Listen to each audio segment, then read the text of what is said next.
जय हिंद दोस्तों। किसी ने सच कहा है कि सगा आखिर सगा होता है। हमें चाहे कितना भी लगे कि मुझे कभी धोखा नहीं देगा, मेरा साथ कभी नहीं छोड़ेगा, अपनों के खिलाफ जाकर मेरा ही साथ देगा, तो ये हमारी सबसे बड़ी भूल होगी। क्योंकि किसी को भी अपना परिवार ही सबसे प्रिय होता है।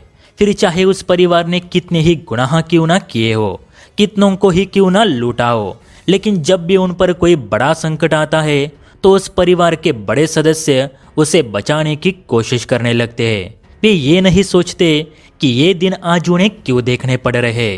दरअसल दोस्तों बात हो रही है खाड़ी के देशों की, जिन्होंने दिखा दिया है कि जब भी बात पाकिस्तान पे आए किसी संकट की हो या फिर उसके ही किसी बड़े शख्सियत की, तो ये मुस्लिम देश भारत की आलोचना करने से भी बाज नहीं आएंगे।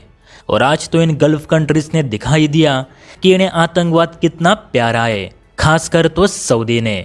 दरअसल जब से यासीन मलिक को जेल हुई तब से पाकिस्तान काफी चिल्ला रहा है, मानो जैसे भारत ने पाक पीएम शहबाज शरीफ को गोली ही मार दी हो। अब पाकिस्तान की इतनी औकात कहाँ कि वह भारत से कहे कि यासीन मलिक को छोड़ दे।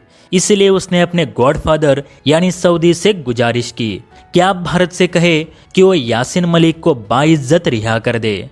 अब पता नहीं सऊदी ने भी पाकिस्तान की ये बात मानकर क्यों अपनी बेइज्जती करवा ली। दरअसल पाकिस्तान के कहने पर सऊदी ने ओआईसी का चेयरमैन होने के नाते अपने सभी 57 देशों की एक मीटिंग आयोजित करके ये फैसला किया कि वह भारत पे दबाव बनाकर यासीन को रिहा करने के लिए मजबूर करेंगे। इसी संदर्भ में ओआईसी संगठन की ओर से एक स्टेटमेंट जारी करते हुए कहा कि हमें भारत का ये फैसला मान्य नहीं कि उन्होंने एक बेगुनाह कश्मीरी नेता को उम्र कैद की सजा सुनाई। हम भारत के इस फैसले की आलोचना करते हैं।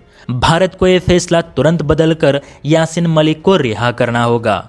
देखिए दोस्तों, ये मुस्लिम देश भारत से ऐसे बात कर रहे हैं जैसे कि वो पाकिस्तान से करते हैं। उन्हें ऐसा ही लगता है कि पाकिस्तान की तरह भारत भी हमारे ही सहायता पे जीता है, लेकिन वे भूल गए कि भारत ना किसी के सामने झुकाए और ना ही कभी झुकेगा।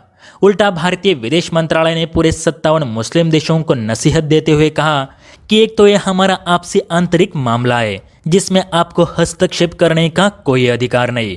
दूसरी बात, यासीन को टेरर फंडिंग के मामले में जेल हुई है, ना कि कोई छोटी मोटी चोरी करने के लिए। और आप भी जानते हैं कि जो देश टेरर फंडिंग को बढ़ावा देते हैं उन्हें financial action task force black list भी कर सकती है। खुद आपका पाकिस्तान इस करतूत के लिए ग्रे लिस्ट में पड़ा है।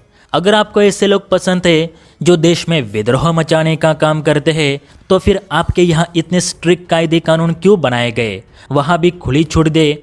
या फिर आप यही चाहते हैं कि भारत ऐसे लोगों से भरा रहे जो हमारे ही पैसों से लश्कर ए तैयबा जैसी संगठनों का पेट भरता रहे। अगर आपको यासीन मलिक पसंद है तो हमें कोई दिक्कत नहीं, लेकिन भारत ऐसे लोगों के लिए जीरो टॉलरेंस पॉलिसी पे ही काम करेगा। फिर चाहे आपको पसंद हो या ना हो, लेकिन यासीन मलिक जैसे लोगों को खुली छूट देकर हम अपने लोगों की जान जोखिम में नहीं डाल सकते।